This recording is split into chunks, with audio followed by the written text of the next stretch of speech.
ஆண்டவராகிய இயேசு கிறிஸ்துவின் நாமத்தினாலே மீண்டும் இந்த காலை வேளையில் உங்களை சந்திப்பதில் மிகுந்த சந்தோஷம்.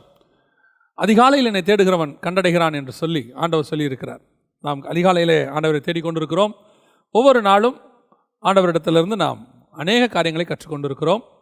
அநேகர் சாட்சிகளை சொல்லி கொண்டிருக்கிறீர்கள். ஒரு சிலர்லாம் இந்த மாதிரி காலை காரியங்களை நீங்கள் நிறுத்த வேண்டாம், தொடர்ந்து செய்யுங்க, எங்களுக்கு ரொம்ப பிரயோஜனமாக இருக்குது அப்படின்னு சொல்கிறாங்க. ஆனாலும் கர்த்தர் அனுமதிக்கிற வரைக்கும் இது நடக்கும். அதற்கு பிறகு ஆண்டவர் சொல்லுகிற போது இது நடக்கும். இன்றைக்கி நம்மோடு கூட ஆராதனையில் பங்கு பெற, நம்மை ஆராதனைக்குள்ளே நடத்த தேவனுடைய வீடு சபையினுடைய போதகர் பாஸ்டர் பிரகாஷ் வந்திருக்கிறார்கள். அவர்கள் ஆராதனைக்குள்ளே நம்மை நடத்துவார்கள். தொடர்ந்து நம் கர்த்தருடைய வார்த்தைக்குள்ளாயும் கடந்து போகிறோம். வாங்க நம்ம கர்த்தரை ஆராதிக்கலாம். நாம் யாவரும் கண்களை மூடி கர்த்தரை நோக்கி பார்க்கலாம்.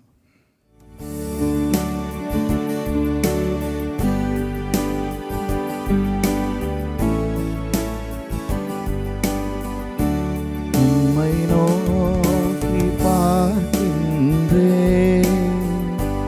உம்மை நினைத்து துதிக்கின்றேன். உம்மை நோக்கி பார்க்கின்றேன், உம்மை நினைத்து துதிக்கின்றேன்.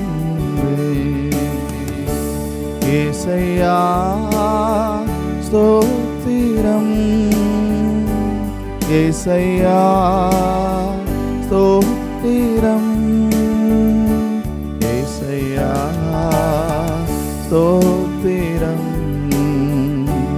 ஏசையா ஸ்தோத்திரம். உம்மை நோக்கி பார்க்கின்றேன், உம்மை நினைத்து துதிக்கின்றேன். உம்மை நோக்கி பார்க்கின்றேன், உம்மை நினைத்து துதிக்கின்றேன். நீரே என் செல்வம், ஒப்பற்ற என் செல்வம். நீரே என் செல்வம், ஒப்பற்ற என் செல்வம். உம்மில் மகிழ்கிறேன், தினம் மகிழ்கிறேன். உம்மில் மகிழ்கிறேன், தினம் மகிழ்கிறேன். உம்மை நோக்கி பார்க்கின்றேன், உம்மை நினைத்து துதிக்கின்றேன். உம்மை நோக்கி பார்க்கின்றேன், உம்மை நினைத்து துதிக்கின்றேன்.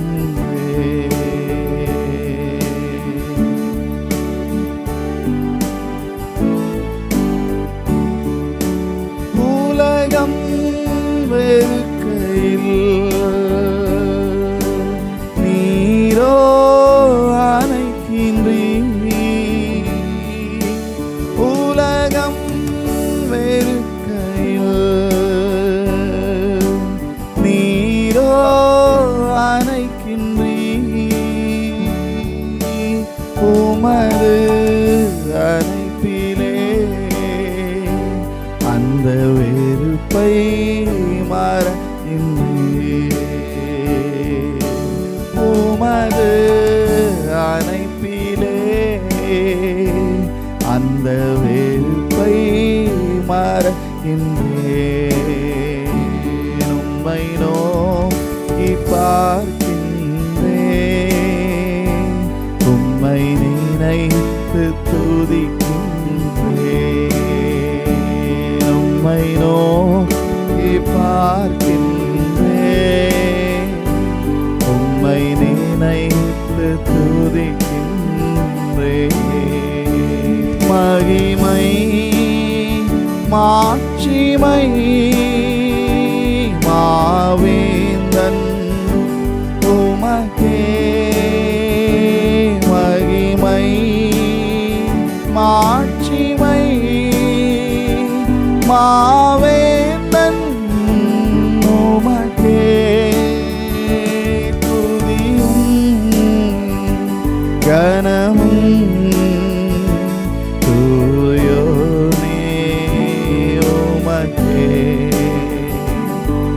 துதியும் கனமும் தூயோனே உமக்கே. உந்தன் வேதம் எனது உணவு, நன்றி கீதம் இரவின் கனவு. உந்தன் வேதம் எனது உணவு, நன்றி கீதம் இரவின் கனவு. உந்தன் பாதம் போதும் எனக்கு, அதுதான் விளக்கு. உந்தன் பாதம் போதும் எனக்கு, அதுதான் அணையா விளக்கு. மகிமை மாட்சிமை மாவேந்தன் உமக்கே. மகிமை மாட்சிமை மாவேந்தன் உமக்கே. துதியும் கனமும் தூயோனே உமக்கே. துதியும் கனமும் தூயோனே உமக்கே. உம்மை நாடி தேடும் மனிதர் உம்மில் மகிழ்ந்து களி கூறட்டும். உம்மை நாடி தேடும் மனிதர் உம்மில் மகிழ்ந்து களி கூறட்டும். உந்தன் மீட்பு நாட்டம் கொள்வோம், மன அமைதி இன்று பெறட்டும். உந்தன் மீட்பில் நாட்டம் கொள்வோம், மன அமைதி இன்று பெறட்டும். மகிமை மாட்சிமை மாவேந்தன் உமக்கே. மகிமை மாட்சிமை மாவேந்தன் உமக்கே. துதியும் கனமும் தூயோனே உமக்கே. துதியும் கனமும் தூயோனே உமக்கே. ஒரு நாளும் உம்மை மறவே, ஒரு போதும் உம்மை பிரியேன். ஒரு நாளும் உம்மை மறவே, ஒரு போதும் உம்மை பிரியேன். மறுவாழ்வு தந்த நேச மனவாழன் மடியில் சாய்ந்தே. மறுவாழ்வு தந்த நேச மனவாழன் மடியில் சாய்ந்தே. உந்தன் பாதம் போதும் எனக்கு, அதுதானே அணையா விளக்கு. உந்தன் பாதம் போதும் எனக்கு, அதுதானே அணையா விளக்கு. உந்தன் பாதம் எங்களுக்கு போதும், உம்முடைய வேதம் எங்களுக்கு போதும் ஆண்டவரே. இந்த காலை வேளையில் நம்முடைய சமூகத்தில் எங்களை தாழ்த்துகிறோம். எங்களோடு இடைப்படுவீராக, எங்களை ஆட்கொள்வீராக. ஆண்டவராக இயேசுவின் நாமத்தில் பிதாவே, ஆமென், ஆமென். இந்த நாளில் கர்த்தருடைய வார்த்தையாக நம்ம எதை பார்க்க போகிறோம் அப்படின்னு கேட்டால், தொடர்ச்சியாக நம்ம ஜெபத்தை பார்த்துக்கிட்டே இருக்கிறோம். எத்தனை விதமான ஜெபம் பாருங்கள் பைபிளில், எவ்வளோ டைப்ஸ் ஆஃப் ப்ரேயர், எவ்வளோ ப்ரேயர், பண்ணக்கூட ஜெபம், பண்ணக்கூடாத ஜெபம், எவ்வளோ காரியங்களை நம்ம பார்த்துக்கிட்டே இருக்கிறோம். இவ்வளவும் இந்த வேதத்துக்குள்ளே இருக்குது. இன்னும் மகத்துவமான காரியங்கள்லாம் இருக்குது. இந்த வாரத்தில் நம்ம இன்றைக்கி பார்க்க போகிற ஜெபம் யாருது அப்படின்னு கேட்டிங்கன்னு சொன்னால், எஸ்தரின் புஸ்தகம் 5ஆம் அதிகாரம் 3வது வசனம். ராஜா அவளை நோக்கி, எஸ்தர் ராஜாத்தியே, உனக்கு என்ன வேண்டும்? நீ கேட்கிற மன்றாட்டு என்ன? நீ ராஜ்யத்தில் பாதி மட்டும் கேட்டாலும் உனக்கு கொடுக்கப்படும் என்றான். நல்லா கவனிச்சுக்கொள்ளுங்க. இது ஒரு மிக முக்கியமான ஒரு ஜெபத்தை எஸ்தர் ஏறெடுக்க போகிறாங்க. நீ ஏறெடுக்கிற மன்றாட்டு என்ன அப்படின்னு ராஜா கேட்குறாரு. இந்த சம்பவம் நமக்கு தெரிஞ்சிருக்கிறதான ஒரு சம்பவம் தான். ஆனால் இந்த சம்பவத்தில் ஒரு ப்ரேயரை நம்ம ஒருத்தர்கிட்ட ஒரு ரெக்வெஸ்ட்டுக்கு போகிறோன்னா, அந்த ரெக்வெஸ்ட்டை நம்ம எப்படி அவர்கிட்ட அட்டைன் பண்ணுறது அப்படிங்கிற ப்ரொசீஜரை இவங்க நமக்கு சொல்லி கொடுக்குறாங்க. யார்? எஸ்தர். எஸ்தர் இந்த சம்பவத்துக்கு முன்னாடியே அவளை ராஜகுமாரத்தியா ராஜா அபிஷேகம் பண்ணிடுறாரு. அதான் ரொம்ப முக்கியம். இந்த சம்பவத்தை நீங்கள் பார்த்தீங்கன்னு சொன்னால் 2ஆம் அதிகாரத்திலேயே ராஜா அவளை என்ன செஞ்சிடறா? ராஜகுமாரத்தியா தனக்கு ஏற்றுக்கொள்கிறான். அப்படியே இந்த சம்பவங்கள்லாம் 4ஆம் அதிகாரம் 5ஆம் அதிகாரத்தில் நடக்கிற சம்பவம். அப்படின்னா ஏற்கனவே ராஜா அவள் அழகிலே பிரியமாக இருந்தான் வேற இருக்குது வசனத்தில் நீங்கள் பார்த்தீங்கன்னு சொன்னால். அப்படி இருக்கும்போது எஸ்தர் ஏன் இவ்வளோ பயந்து இவ்வளோ காரியங்களை செய்யணும் அப்படின்னு சொன்னால், இது ஒரு புரோட்டோக்கால். புரோட்டோக்கால் அப்படின்னா ஒரு ப்ரொசீஜர். ஒரு காரியத்தை செய்யறதுக்கு முன்னாடி என்ன ப்ரொசீஜர், நம்ம ஏற்கனவே ஜெபத்தில் சில ப்ரொசீஜர்ஸ்லாம் பார்த்துருக்கோம் இல்லையா? அதே மாதிரி ராஜா கிட்ட இருந்து நாம் நினைக்கிறத வாங்கணும் அப்படின்னா அதுக்கு சில புரோட்டோக்கால் இருக்குது. இப்போது எஸ்தருக்கு நல்லா தெரியுது, இப்போ நான் போனால் சட்டத்தை மீறுறேன்னு அர்த்தம். வசனம் சொல்லுது, நான் சட்டத்தை மீறி ராஜாவின் இடத்துல பிரவேசிக்கிறேன் அப்படின்னு.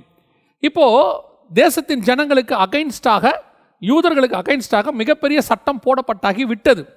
எண்டுக்கு வந்துருச்சு. இன்னும் 1-2 நாளைக்குள்ள டோட்டல் யூதர்களையும் க்ளோஸ் பண்ண போகிறாங்க. அதுக்கான கட்டளை வெளிப்பட்டுருச்சு.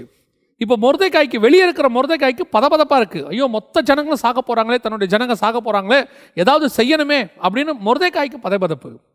அதே பதபதப்பு எஸ்தருக்கும் இருக்குது. ஆனால் எஸ்தருக்கு ஒரு புரோட்டோக்கால் இருக்குது. மொர்தெகாய் நினைக்கிற மாதிரி எஸ்தர் நினைக்க முடியாது. அவள் அரசாங்க சட்டத்திட்டங்களை எல்லாம் அறிந்தவள். அவளுக்கு நல்லா தெரியும், ராஜா கூப்பிடாம நான் போகக்கூடாது. ராஜா கூப்பிடாம நான் போயிட்டேனா, நான் ராஜகுமாரத்தி தான், ராஜா என் தலையில் கிரீடம் வச்சிருக்கிறாரு, ராஜா வந்து அழகில் பிரியமாக இருக்கிறார், எல்லாம் உண்மைதான், ராஜா என்னை செலக்ட் பண்ணியிருக்கிறாரு.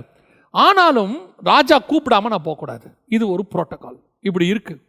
இப்படி இருக்கும்போது நான் விண்ணப்பம் பண்ணுகிறேன். என் விண்ணப்பத்தை எப்படி ராஜா கேட்பாரு?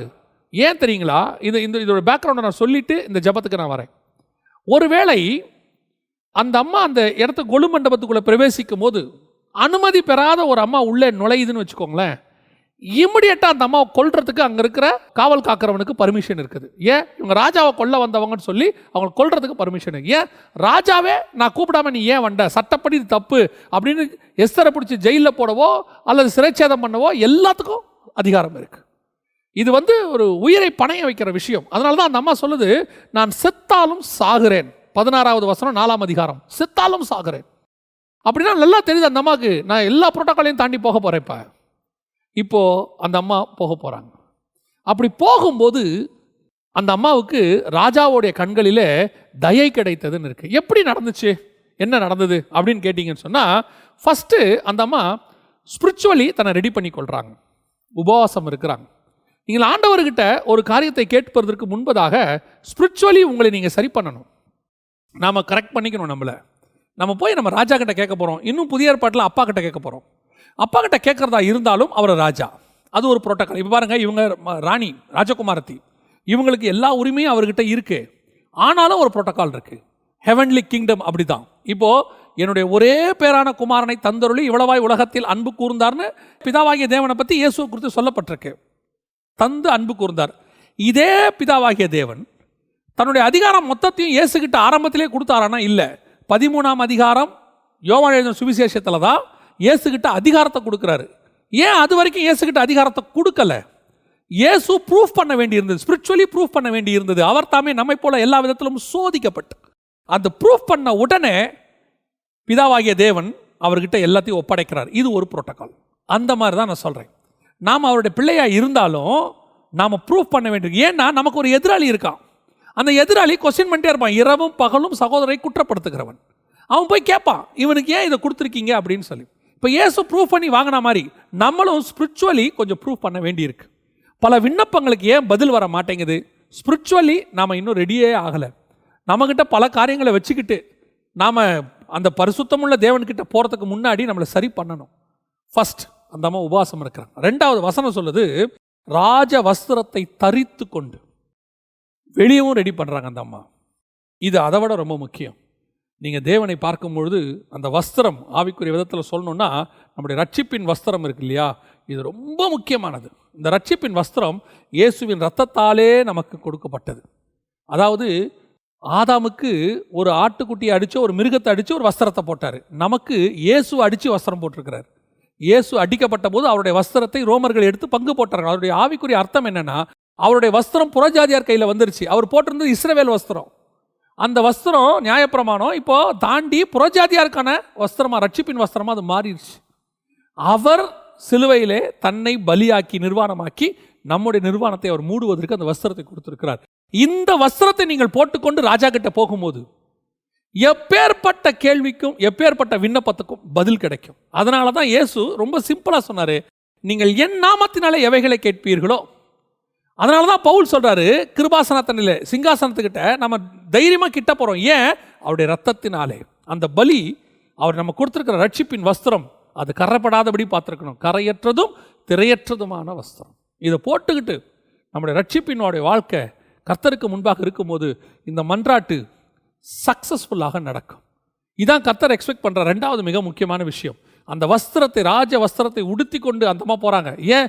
ராஜாவுக்கு இந்த வஸ்திரத்தை பார்த்தோன்னே பிடிக்கும். ராஜாவுக்கு எது பிடிக்கும்னு ராஜகுமாரத்துக்கு தெரியும். அதைத்தான் ஆண்டவர் நமக்கு சொல்லிக் கொடுக்கிறார். இந்த இயேசுவின் ரத்தம் என்கிற வஸ்திரம் இருக்குது, அதால் பெறப்பட்ட ரட்சிப்பின் வஸ்திரம் இருக்கு. இதை போட்டுக்கிட்டு போய் அங்கே நிற்கும் போது எந்த கேள்விக்கும் பதில் கிடைக்கும். நீங்க என்ன கேட்டாலும் கிடைக்கும். அதான் ராஜா சொல்றாரு, என்னுடைய ராஜ்யத்தில் பாதியை கேட்டால் கூட உனக்கு தரையா. அதான் இன்னைக்கு நிறைய பேருக்கு அதான் ரொம்ப முக்கியமான ஒரு விஷயம். பாருங்க, இந்த மூத்தகுமாரனும் இளையகுமாரனும் இருக்கா. நேற்று அதை பற்றி நம்ம பேசணும் யோனாவுடைய விஷயத்தில். அந்த இளையகுமாரங்கிட்ட இருந்த ஒரு நல்ல விஷயத்தை நம்ம இதில் படிக்கணும், கற்றுக்கணும். என்ன கற்றுக்கணும் அப்படின்னு சொன்னால், இந்த மூத்த குமாரன் அப்பா கிட்ட பேசும்போது எப்படி பேசுவான் பாருங்க. நான் உமக்கு ஊழியம் செய்தேன், நீர் எனக்கு ஒரு ஆட்டையோ ஒரு ஒரு ஒரு கன்றுக்குட்டியோ கூட எனக்கு என்று நீர் அடிக்கவில்லை அப்படிம்பான். ஆனால் இளையகுமாரன் பாருங்க, ஊழியம் செய்தேன் அப்படிலாம் சொல்ல மாட்டான். ஒரு தடவைக்கு 3 தடவை தகப்பனேம்பான். தகப்பனே தகப்பனே. அந்த வேர்டு இருக்குது பார்த்தீங்களா, தகப்பனேங்கிற வேர்டு, அதான் உறவு. இவன் ஊழியம்னல, அது வேலை. நான் உமக்கு ஊழியம் செய்தேன் அப்படிங்கிறான். இவன் சொல்கிறான் தகப்பனே. இந்த டச்சு தான் அவங்க அப்பாவை அப்படியே கவர் பண்ணிருச்சு.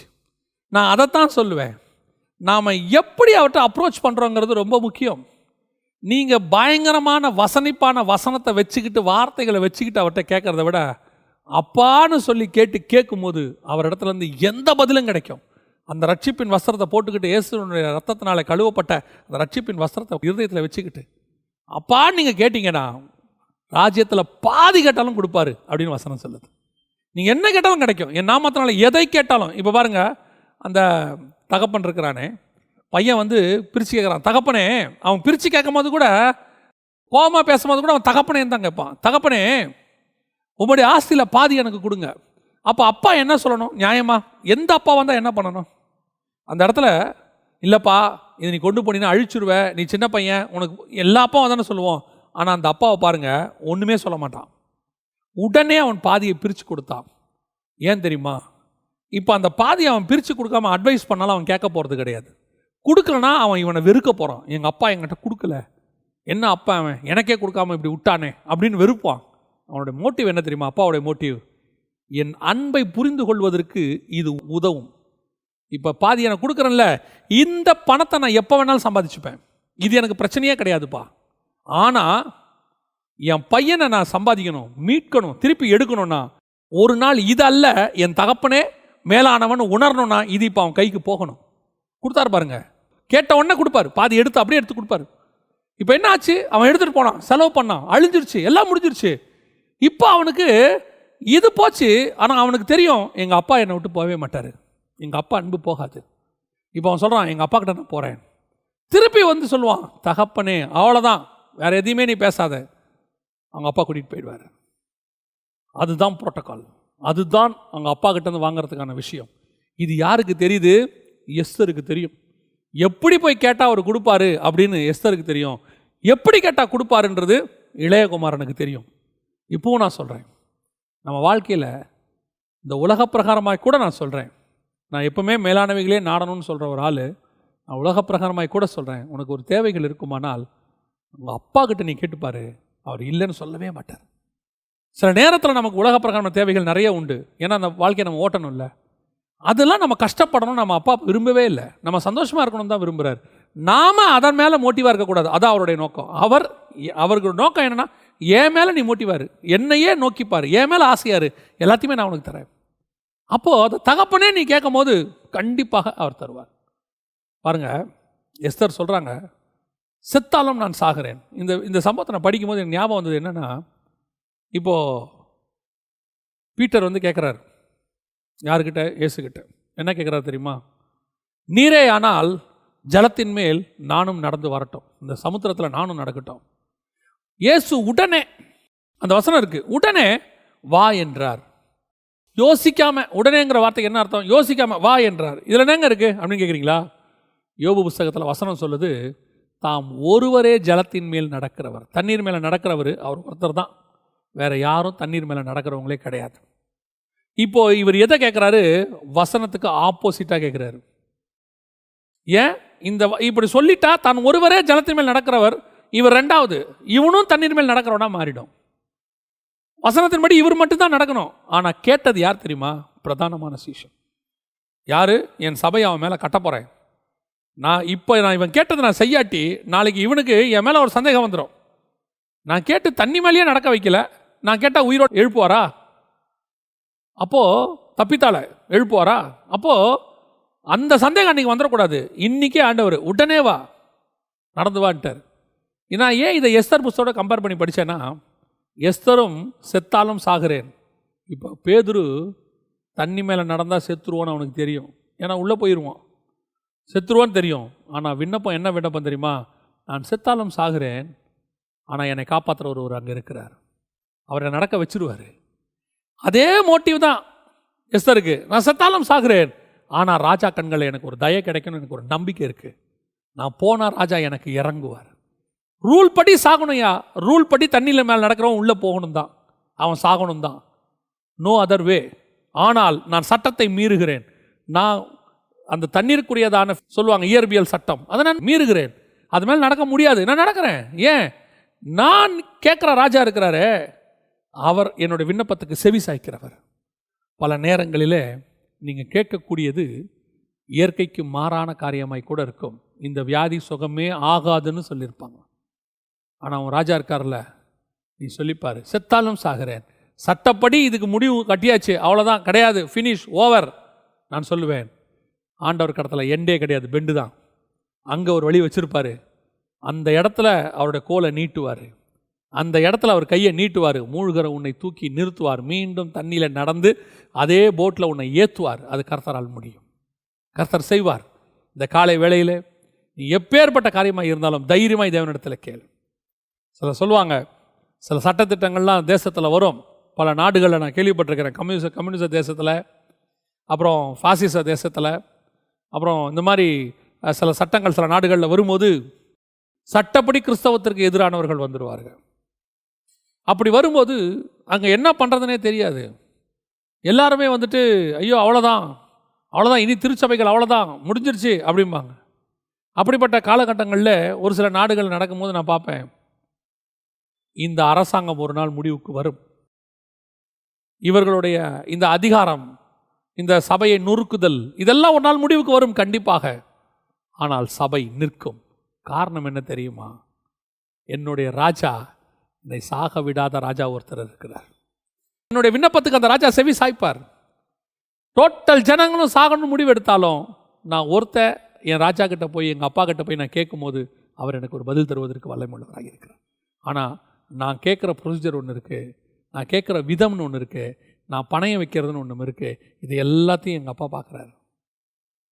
பார்க்கும் பொழுது நான் அந்த இளையகுமாரனை கூட சொல்லுவேன், அவன் உயிரை பணையம் வச்சு தான் அவங்க அப்பாவை பார்க்க வந்தான். ஏன் தெரியுங்களா? தன் தாயையும் தகப்பனையும் இப்படி தூசிச்சு போய் விட்டுட்டு போய் சொத்தை பிரிச்சுட்டு போன அந்த ஊதாரி மைந்தனை என்ன செய்யணும் அப்படின்னு கேட்டிங்கன்னா, நியாயப்பிரமாணத்தின்படி கல்லெறிந்து கொல்லணும்னு இருக்கு. இப்போ இவனுக்கு தெரியும் தானே, பிரமாணத்தின்படி திருப்பி வந்தால் என்னை கல்லெறிஞ்சு கொண்டுடுவாங்க, அதுக்கும் வாய்ப்பு இருக்குது. ஆனால் அவனுக்கு ஒரு நம்பிக்கை இருக்குது, நான் செத்தாலும் சாகிறேன், ஆனால் எங்கள் அப்பா கிட்ட போய் நான் சாகுறேன். எங்கள் அப்பா என்னை எப்படியும் காப்பாற்ற வல்லமை உள்ளவராக இருக்கிறார், என்னை சாக கொடுக்க மாட்டார். As per rule, as per சட்டம் நான் சாகணும். பேதுருக்கும் அதே தான், ஆஸ் பர் சட்டம் தண்ணியில் மூழ்கணும். ஆனால் எனக்கு முன்னாடி நிற்கிற ராஜா யாருன்னு நான் நம்பி இருக்கிறேன், அவர் என்னை சாகடிக்க மாட்டார். உங்களுக்கும் எனக்கும் அதுதான் இந்த காலை வேளையில் கர்த்தர் கொடுக்குற வாக்கு தத்தம். இந்த உலக பிரகாரமாக மருத்துவ ரீதியாக சட்டப்படி எது வேணாலும் இருக்கட்டும், உங்களுக்கு முடிவுன்னு சொல்லட்டும், உனக்கு அவ்வளோதான் கிடைக்காது, வழக்கு உனக்கு எதிராக தான் முடியும்னு சொல்லட்டும், இல்லை உனக்கு வர வேண்டிய பணம் வராதுன்னு சொல்லட்டும், இல்லை உனக்கு வேலை கிடைக்காதுன்னு சொல்லட்டும், ஏன் இதுக்கு மேலே உனக்கு கல்யாணம் ஆகாதுன்னு சொல்லட்டும். எஸ், இது உலக சட்டம் எல்லாம் அப்படி தான் இருக்கும். ஆனால் என் தகப்பன் எனக்காக அந்த சட்டத்தை மீறி ஆசீர்வதிக்க வல்லமை உள்ளவராக இருக்கிறார். சட்டப்படி எஸ்தர் மரிக்க வேண்டியவள், ஆனால் அவருடைய கண்களிலே தயவு கிடைத்தது. சட்டப்படி பேதுரு தண்ணீரிலே மூழ்க வேண்டியவன், ஆனால் கர்த்தருடைய கண்களிலே அவனுக்கு தயவு கிடைத்தது. சட்டப்படி இளையகுமாரன் சாக வேண்டியவன், ஆனால் தகப்பன் அவனை அணைத்து கொண்டு வீட்டுக்குள்ளே கூட்டிட்டு போயிட்டான். எனவே அதே தேவன் இவர்கள் எல்லாரை பார்க்கிலும் மேலான தகப்பன் நமக்கு இருக்கிறார். பொல்லாதவர்களாகிய நீங்கள் உங்கள் பிள்ளைகளுக்கு நல்ல ஈவுகளை செய்யும் போது பரலோகத்தில் இருக்கிற என் பிதா செய்வது அதிக நிச்சயம் அல்லவா? இவர்கள் எல்லாரிலும் மேலான தகப்பன் எனக்கு ஒருவர் இருக்கிறார். அவர் எனக்கு இந்த உலகத்தின் சட்ட திட்டங்கள் எல்லாவற்றையும் தாண்டி என்னை ஆசீர்வதிக்க அவர் வல்லமை உள்ளவராக இருக்கிறார். உலகம் முடியாது என்று சொல்லட்டும், அவர் முடியும் என்று சொல்லுவார். உலகம் நடக்காது என்று சொல்லட்டும், அவர் நடக்கும் என்று சொல்லுவார். உலகம் மரணம் என்று சொல்லட்டும், அவர் ஜீவன் என்று சொல்லுவார். அந்த தேவன், அந்த தகப்பன் நம்மோடு கூட இந்த காலை வேளையில் வாக்கு தத்தத்தை கொடுக்கிறார்.